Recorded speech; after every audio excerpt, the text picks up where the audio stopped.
이집트 군대가 북상했다는 소식을 듣고 바벨론의 전초부대가 잠시 물러나면서 예루살렘에는 일시적으로 해방의 기운이 돌았습니다. 반바벨론파 인사들은 목소리를 높였고 성전의 제사장들은 하나님이 자신들의 편이라고 선포했죠. BC 605년 느부갓네살이 여호야김이 다스리던 유다 왕국을 속국으로 삼은 이후 약 17년 만에 얻은 자유였습니다. 그럴 만도 했죠. 예루살렘 성문은 다시 열리고 사람들과 물자들이 오고 갔습니다. 그리고 이때 예레미야도 잠시 고향인 아나돗으로 가려고 했던 것 같습니다. 우리말 성경에는 분깃을 받기 위해서였다고 하는데요. 이게 정확히 어떤 의미인지는 알 수가 없습니다. 제사장 가문이었던 예레미야가 그가 받아야 할 몫을 받기 위해 가려고 했던 것인지, 아니면 그의 가문 내에 있었던 어떤 유산이라든지 상속 문제를 해결하기 위해서였을 수도 있습니다. 최근에 바벨론 군대가 적대적인 행동을 했을 것을 감안한다면 가문 내 누군가가 이로 인해 죽거나 큰 피해를 입어서 그 후속 조치를 논의하기 위해서였을 수도 있죠. 하지만 예레미야의 고향행은 시작부터 막혀버렸습니다. 그가 북쪽으로 가기 위해 성의 북문 중 하나였던 베냐민 문으로 나가려고 할 때 그 문을 지키고 있던 이리야라는 사람에게 잡힌 것이죠. 예레미야가 갈대아인에게, 즉 바벨론에게 항복하기 위해 나가려고 했다는 이유에서였습니다. 이건 사실상 반역죄와 유사한 죄목이었던 것 같습니다. 저는 이 사건 배후에 반바벨론파의 사전 공작이 있지 않았나 싶습니다. 고향을 가기 위해서 예레미야는 다른 사람들로부터 떨어졌고 이 틈을 노려서 전격적인 체포가 이루어진 것이죠. 예레미야의 정적들은 애초에 그의 목숨을 빼앗기를 바랐던 것 같지만 이때 왕인 시드기야가 나서서 구금 정도로 수위를 낮췄던 것 같습니다. 우유부단하긴 했지만 어릴 적부터 아버지 요시야와 함께 활동했던 이 예레미야에 대한 나름의 예우를 할 줄 알았던 것 같습니다. 심지어 왕궁 뜰에 갇혀있던 예레미야를 비밀리에 접촉하기도 하죠. 시드기야는 예레미야에 대한 처우를 특별히 신경 써서 감독하라는 지시를 내리기도 합니다. 그러나 시드기야는 끝내 바벨론에 대항해서는 안 된다는 예레미야의 조언을 수용하지는 못했습니다. 사실 이쯤 되면 상황은 시드기야 혼자서 어쩔 수 없는 수준이 되어버렸습니다. 마침내 바벨론의 느부갓네살은 유다 왕국을 향해 본진을 움직이기 시작했습니다. 만반의 준비를 하고 나온 바벨론 군대에 이집트는 적수가 되지 못했죠. 예루살렘은 곧 포위에 이르렀습니다. BC 588년의 일입니다. 그날 바벨론에 머물던 에스겔은 반역을 시도한 예루살렘 성이 비참한 최후를 맞게 될 것이라고 예언합니다. 물론 이건 그 성의 백성들이 행한 죄 때문이다라고 이유를 덧붙이죠. 같은 날 에스겔의 아내도 세상을 떠났습니다. 이것은 곧 예루살렘 사람들이 겪게 될 극심한 슬픔과 고통을 예고하는 상황이었습니다. 그런데 예루살렘 성은 애초에 산 위에 건설된 요새 도시였기 때문에 함락시키기가 쉽지 않습니다. 공성장비가 충분히 발달하지 못한 고대에는 더더욱 그랬을 겁니다. 일반적으로 이런 구조의 성을 함락시키는 가장 주요한 방식은 포위를 해서 적이 스스로 말라 죽기까지 기다리는 것이었죠. 느부갓네살은 일부 병력을 빼내서 예루살렘을 포위하도록 하고 나머지로는 유다 왕국의 인근 다른 지역들을 공격하도록 명령했습니다. 이전의 공격이 예루살렘에 집중되어서 굴복시키는 데 목적이 있었던 데 반해 이번 공격은 왕국을 멸망시키기 위한 목적이었음을 보여줍니다. 예레미야의 기록에 따르면 이 시기 아세가와 라기스를 제외한 유다의 모든 요새들이 함락당했다고 합니다.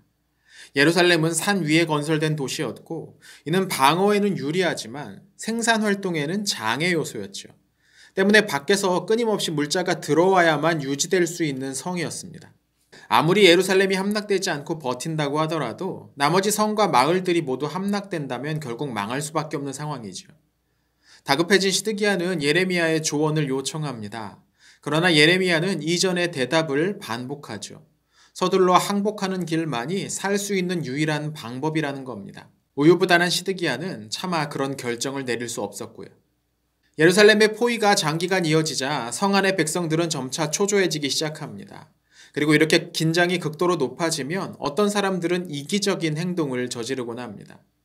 앞서 바벨론 군대가 예루살렘을 포위했을 때 시드기야는 성을 방어하기 위한 군대를 소집했을 겁니다. 그리고 이때 총력전을 벌이기 위해서 귀족들의 집에서 일하던 종들을 해방해서 군대에 동원하라는 명령을 내렸던 것 같습니다.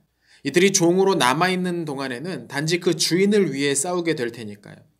이런 명령을 따라서 고위 관료들, 특히 귀족들은 자신들의 집에서 부리고 있던 종들을 해방해서 성을 지키도록 했던 것 같습니다. 그런데 이들은 상황이 크게 달라지지 않고 시간만 지나면서 자신들의 재산 중 일부였던 종들을 해방시킨 것이 아까웠습니다. 결국 이들은 은근슬쩍 해방했던 조치를 무효하고 다시 종들을 잡아다 원상 복귀시키기에 이르렀죠. 최악의 이기적인 결정이었습니다. 예루살렘 방어 전투에 투입할 군사력은 약화되었지만 이들은 자기들의 안위가 더 중요했던 겁니다. 그러는 동안에도 성은 계속 포위 상태에 있었습니다. 시드기야 9년째인 BC 588년 시작된 바벨론 군대의 포위는 BC 586년까지 이어집니다. 사실 포위라고 해도 산 전체를 몇 개월 동안 둘러쌀 수는 없는 법이죠. 때문에 산길을 통해서 소수의 사람들이 오고 가는 것이야 가능했을 겁니다. 하지만 성 안에 수많은 사람들이 먹고 살기 위해 충분한 자원이 들어오는 것은 완전히 봉쇄되어 버립니다. 애초에 바벨론에 대항하는 투쟁을 벌이기 시작했을 때 어느 정도 양식을 비축해 두었을지도 모르지만 2년이 넘는 기간 동안 먹고 살 양식을 저장하는 일은 불가능했습니다. 백성들은 굶주리기 시작합니다. 이제 시드기야가 할 수 있는 일은 세 가지 정도가 있었습니다. 첫 번째는 백성들과 함께 끝까지 저항하다 굶어 죽는 것이고, 두 번째는 느부갓네살에게 항복을 하는 것이죠.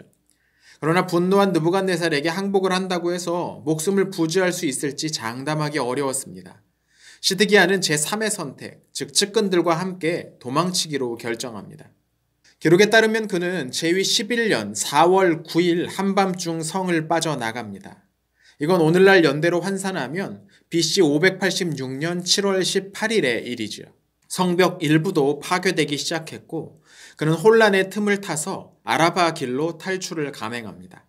아라바는 사해를 부르는 다른 이름이었고 아라바 지대라고 하면 요단강이 흐르는 깊은 계곡지대 전반을 가리키는 이름입니다. 아마도 시드기야는 요단강을 건너서 모압이나 암몬으로 몸을 피하려고 했던 것 같습니다. 하지만 이 탈출 시도는 실패로 돌아갑니다. 시드기야 일행은 요단강을 건너기 위한 길목이었던 여리고 인근에서 추격해온 바벨론 군대에게 잡히고 맙니다. 그를 호위하던 소수의 병사들은 제대로 저항해보지도 않은 채 흩어진 것 같습니다. 시드기야는 잡혀서 리블라에 있는 느부갓네살 앞으로 끌려갑니다. 리블라는 림나라고도 불리는데요. 지도를 보시면 예루살렘에서 꽤 북쪽에 위치해 있습니다. 아마도 느부갓네살은 이곳에 머물면서 부하 장수들을 보내 유다를 공격하게 했던 것 같습니다. 방어의 최종적인 기둥이 되어야 될 왕이 사로잡혔지만 성 안에 남은 군사들은 쉽게 항복하지 않았습니다. 무려 한 달을 더 저항을 이어가죠. 하지만 전세는 기울어져 버렸고 결국 성은 함락되고 맙니다. 열왕기 기록에 따르면 느부갓네살 19년 5월 7일째에 성이 함락되었다고 기록되는데요. 오늘날 연대로 환산하면 BC 586년 8월 14일입니다. 바벨론군을 이끌던 장군 느부사라단은 성전과 왕궁을 모두 불사르고 예루살렘 성벽을 헐어버려서 더 이상 사람이 살 수 없는 땅으로 만들었습니다. 예루살렘은 철저하게 약탈됩니다. 이건 고대 승자의 권리라고 부르던 일이었죠. 성전이 불태워지기 전 그 안에 사용되던 주요 기구들은 바벨론 땅으로 옮겨졌습니다. 이 과정에서 반바벨론 책동을 조장했던 인사들이 대대적으로 처형되기도 합니다. 한편 시드기야는 두 눈이 뽑히는 잔혹한 처벌을 받고 포로가 되어서 바벨론으로 끌려갑니다. 대대적인 약탈 후에도 살아남은 사람들은 여전히 있었습니다. 이들은 바벨론으로 끌려가게 되는데요. 이게 3차 포로입니다. 예레미야는 이때 끌려간 사람들의 숫자가 832명이라고 기록합니다. 우리가 예상하는 것보다 좀 적은 숫자죠. 그런데 예레미야는 앞서 2차 포로도 3023명이라고 말하고 있죠. 그러나 이것은 당시 최소 10,000명 이상의 사람들이 끌려갔다는 열왕기의 기록과 차이가 납니다. 어쩌면 예레미야는 끌려간 이들 중에 이름 있는 사람들만을 기록했고 실제로는 그보다 더 많은 사람이 끌려갔을 수도 있습니다. 바벨론은 유다 왕국을 멸망시킨 후에도 그 땅을 비워놓을 생각은 없었던 것 같습니다. 정벌군 사령관이었던 느부사라단은 유다 왕국의 하층 계급을 그 속에 두고 농사를 지어 곡물을 바치도록 조치하죠. 구심점이 사라진 백성들은 더 이상 위협이 되지 않았을 겁니다. 한편 예루살렘이 함락된 후 그때까지 왕궁 내 시위대 감옥에 갇혀있던 예레미야는 바벨론 군에 의해 구조됩니다. 예레미야가 이제까지 유다 왕국 내에서 어떤 활동을 했는지를 알게 된 느부갓네살은 느부사라단에게 그에게 호의적인 대우를 하라고 명령했죠. 그렇게 자유의 몸이 된 예레미야는 무엇을 했을까요? 이건 다음 영상에서 살펴보겠습니다.